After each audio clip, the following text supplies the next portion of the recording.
nakaredy ba ang Diyos sa pagre-rebelde ni Satanas? Handang-handa po ang Diyos, Brother Eli. O ano naman ang kanyang safety measure na inilagay? Yun lang, kailangan ko pong marinig sa inyo. Kaya may Miguel Arcangel, tinapatan ng Diyos si Satanas. Kaya may Miguel Arcangel. Ayun. Opo. Galing. Bayan ang Galing. punto na yan, na ang katapat ni Satanas, si Miguel Arcangel, hindi si Kristo. Opo. Wala kasing katapat si Kristo eh.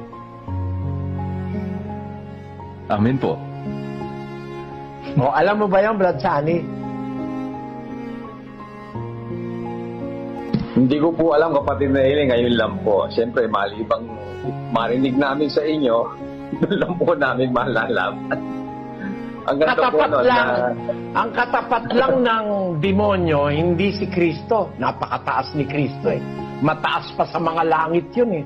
Paano mo namang itatapat pa yung kay Satanas? Ang katapat niya si Miguel Arcangel. Yung pinakamataas na anghel. Na ang sabi ng saksi ni Jehovah, si Kristo raw yun. Mali. Kasi si Arcangel Miguel, Arcangel yon, hindi Kristo yon. Anghel yon. Anak ng Diyos yon. Ang katapat ng demonyo, si Arcangel Miguel. Basahin natin ang Judas. Pakinggan nyo, sabi sa Judas 1:9. Datapwat ang Arkanghel Miguel nang makipaglaban sa Diablo na nakikipagtalo tungkol sa katawan ni Moises ay hindi na... Kita mo? Pati sa diskusyon, ang katapat niya, si Arkanghel Miguel, nakikipagtalo pa lang yan eh. Eh ngayon, pagka nagkagera na, ang katapat din niya si Arkanghel Miguel. 12:9 ng Apokalipsis, 12:7. At nagkaroon ng pagbabaka sa langit. Si Miguel at ang kanyang mga anghel ay nakipagbaka sa dragon. At ang dragon at ang kanyang mga anghel ay nakipagbaka. At hindi sila nanganalo, ni nasumpungan pa man ang kanilang dako sa langit. At inihagis ang malaking dragon, ang matandang ahas, ang tinatawag na Diablo at Satanas. Ang Tanungin kita ngayon, ano ang katapat talaga ni Satanas? Ang katapat po niya si Miguel Arcangel.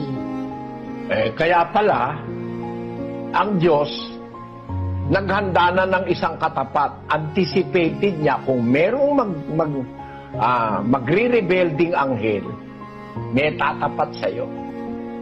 Amen. Opo, ang galing. Tatanungin kita ulit si Luz, alam ba ng Diyos magre-rebelde si Satanas?